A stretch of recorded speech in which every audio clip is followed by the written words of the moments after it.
ناظرین گرامی السلام علیکم ورحمۃ اللہ وبرکاتہ۔ کیسے ہیں آپ سب؟ امید ہے کہ آپ سب خیریت و عافیت سے ہوں گے۔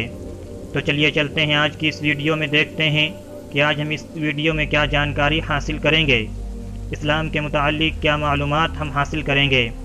جیسا کہ آپ کو معلوم ہے کہ اس چینل پر اسلام کی تمام تاریخیں بالترتیب روزانہ فراہم کی جاتی ہیں، تو آپ اس چینل کو سبسکرائب کر لیں اور ساتھ میں بیل آئیکن کو بھی پریس کر لیں تاکہ ہماری طرف سے آنے والی ویڈیوز بآسانی آپ تک پہنچ سکے اور ہم اسلامی تاریخ سے بآسانی واقف ہو سکیں۔ تو آج ہم لے چلتے ہیں آپ کو حضرت عمر رضی اللہ تعالی عنہ کی خلافت کی طرف، چونکہ حضرت ابو بکر رضی اللہ تعالی عنہ کے انتقال کے بعد حضرت عمر فاروق رضی اللہ تعالی عنہ مسلمانوں کے دوسرے خلیفہ بنے۔ حضرت عمر فاروق رضی اللہ تعالی عنہ مسلمانوں کے دوسرے خلیفہ بنے ہیں۔ آپ رضی اللہ تعالی عنہ کے 10.5 سالہ دور خلافت میں اسلام خوب پھیلا، بڑی بڑی سلطنتیں فتح ہوئیں، یہاں تک کہ روم اور فارس جیسی طاقتور سلطنتوں پر اسلام کا پرچم لہرانے لگا، اسلام کا جھنڈا لہرانے لگا، اور مسلمان بڑھتے ہوئے ہندوستان، چین اور یورپ کی سرحدوں تک پہنچ گئے۔ آپ رضی اللہ تعالی عنہ کے دور خلافت میں 500 قلعے اور 1036 شہر فتح ہوئے۔ آپ رضی اللہ تعالی عنہ کی خلافت کا رقبہ 22.5 لاکھ مربع میل بیان کیا جاتا ہے۔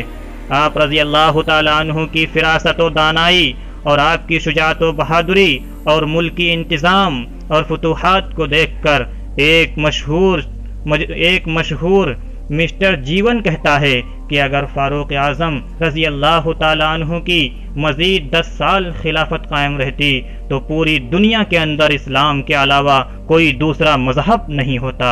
حضرت عمر فاروق رضی اللہ تعالی عنہ کی خلافت کے بعد اور خلفاء کے لیے ایک مثالی نمونہ ہے۔ آپ کی خلافت تمام صحابہ کے لیے اور تمام خلفاء کے لیے ایک نمونہ ہے۔ 26 ذی الحجہ کو نماز فجر میں فیروز نامی مجوسی نے آپ کو شدید زخمی کر دیا، جس کے 3 دن کے بعد آپ کی شہادت ہو گئی۔ محرم الحرام کی پہلی تاریخ کو حضرت صہیب رضی اللہ تعالی عنہ نے آپ کی نماز جنازہ پڑھائی اور روضہ اقدس میں تدفین ہوئی۔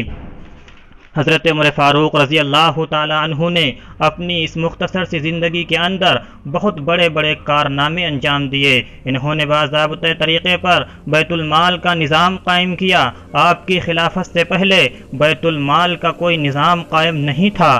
آپ کو جب خلافت ملی تو آپ نے بیت المال کا نظام باقاعدہ قائم کیا، ملکی پیمائش کا انتظام قائم کیا، مردم شماری کرائی، جیل خانے قائم کیے، فوج کے لیے دفتری نظام بنائے، راتوں کو گشت کر کے رعایا کے حال سے باخبر رہنے کا طریقہ نکالا، بے روزگار لوگوں کے لیے وظیفے مقرر کیے، جگہ جگہ نہریں کھدوائیں، نماز تراویح کو جماعت کے ساتھ پڑھنے کا اہتمام کیا۔ اسلام سے پہلے دریائے نیل ہر سال سوکھ جاتا تھا۔ مصر والوں کا عقیدہ تھا کہ ایک کنواری لڑکی کی بلی کے بغیر دریائے نیل جاری نہیں ہوتا۔ جب مسلمانوں نے مصر فتح کیا اور اس کی خبر گورنر حضرت عمر بن عاص رضی اللہ تعالی عنہ کو ہوئی تو انہوں نے فرمایا کہ اسلام میں یہ ہرگز نہیں ہو سکتا۔ پھر انہوں نے حضرت عمر رضی اللہ تعالی عنہ کو اس کی اطلاع دی۔ حضرت عمر رضی اللہ تعالی عنہ نے دریائے نیل کے